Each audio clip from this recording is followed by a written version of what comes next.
Assalamualaikum warahmatullahi wabarakatuh. Perkenalkan, saya Nurul Inaya dari kelas A, angkatan 2021, program studi akuntansi S1, dari Fakultas Ekonomi dan Bisnis.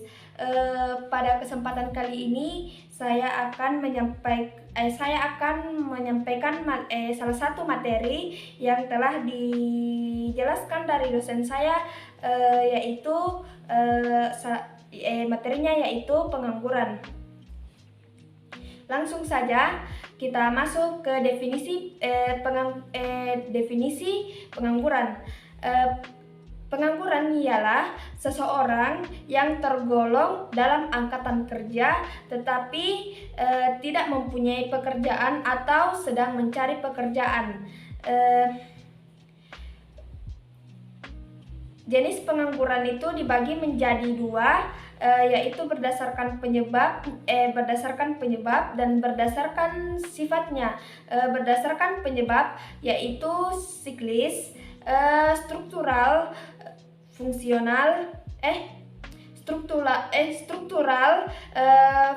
friksional, musiman, teknologi, dan voluntary. Pengangguran berdasarkan sifatnya yaitu terbuka, setengah menganggur, dan juga terselubung. Masuk saja kita ke jenis pengangguran berdasarkan penyebabnya, yaitu pengangguran siklis. Pengangguran siklis ini terjadi diakibatkan oleh perubahan tingkat dalam kegiatan perekonomian. Yang kedua yaitu pengangguran struktural. Pengangguran struktural ini diakibatkan oleh perubahan suatu struktur ekonomi di suatu negara, misalnya dari struktur pertanian ke struktur ke industri atau ke struktur niaga, sehingga tenaga kerja di bidang pertanian pastinya tidak akan dapat bekerja di bidang industri karena petani tersebut tidak mempunyai keterampilan di bidang industri. Masuk saja kita ke pengangguran friksional. Pengangguran ini diakibatkan karena adanya kesenjangan antara pencari kerja dan terbukanya lowongan pekerjaan.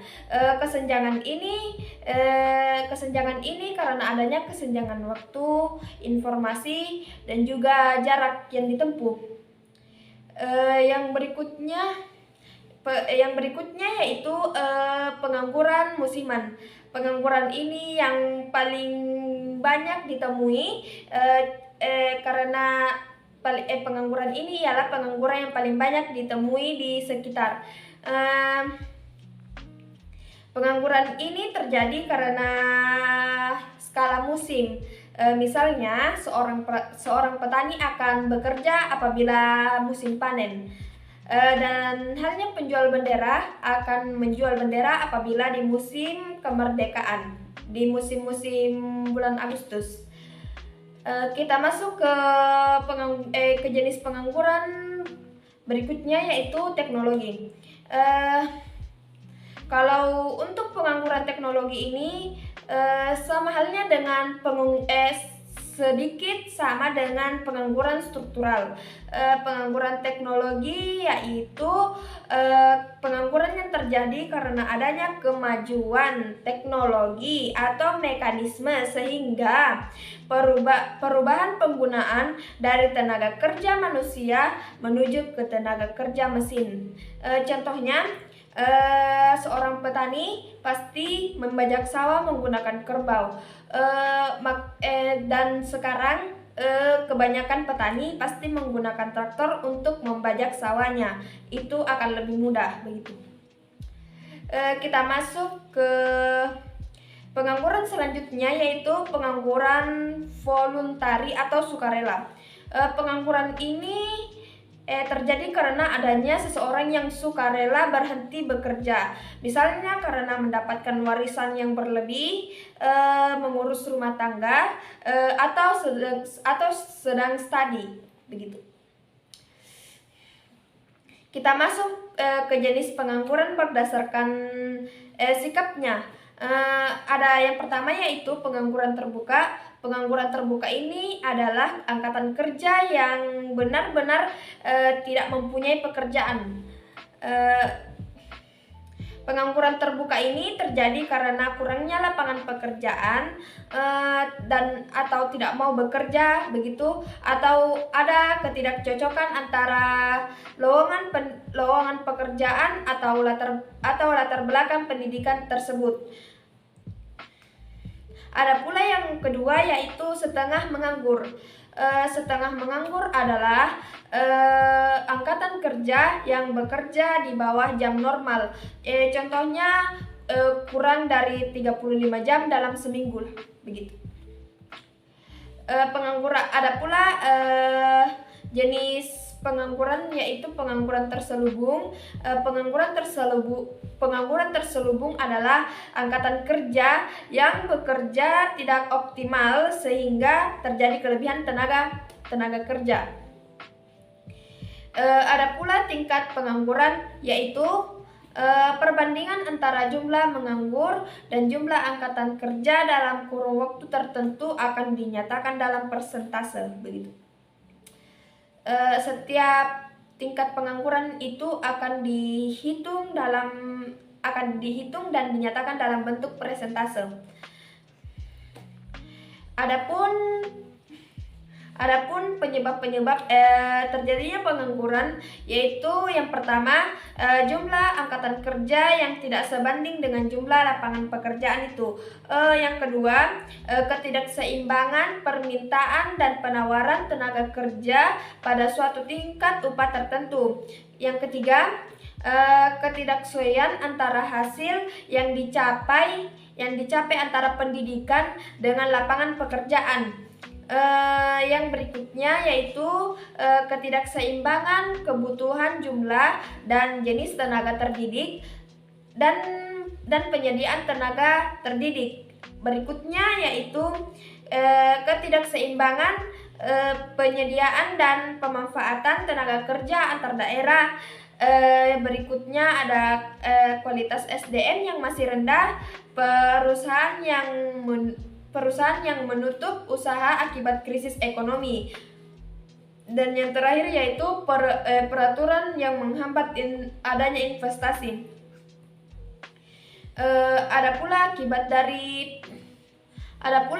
dari pengangguran itu sendiri yaitu produktivitas dan pendapatan masyarakat akan memunculkan adanya kemiskinan dan akan memunculkan adanya daya beli masyarakat yang menunjang permintaan hasil produksi, sehingga terjadinya investasi rendah dan pembangunan ekonomi akan terhambat, begitu.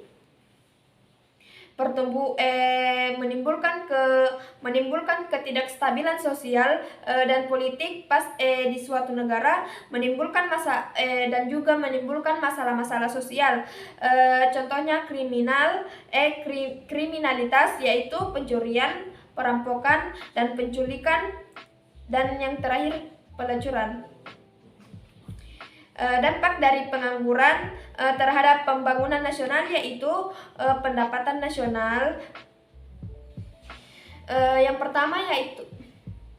pertama yaitu pendapatan nasional dan pendapatan per kapita akan rendah.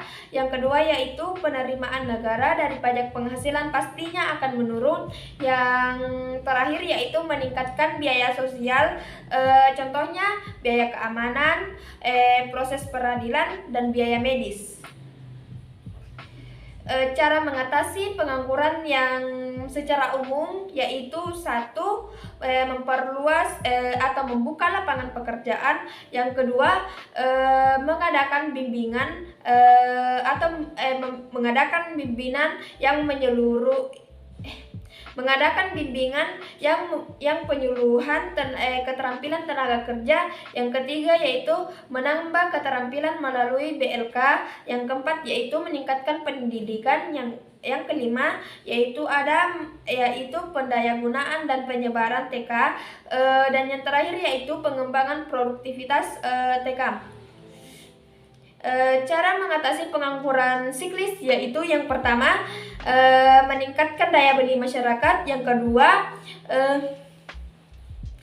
kedua yaitu mengarahkan permintaan masyarakat untuk membeli barang atau jasa, yang ketiga yaitu membuka pasar baru di luar negeri.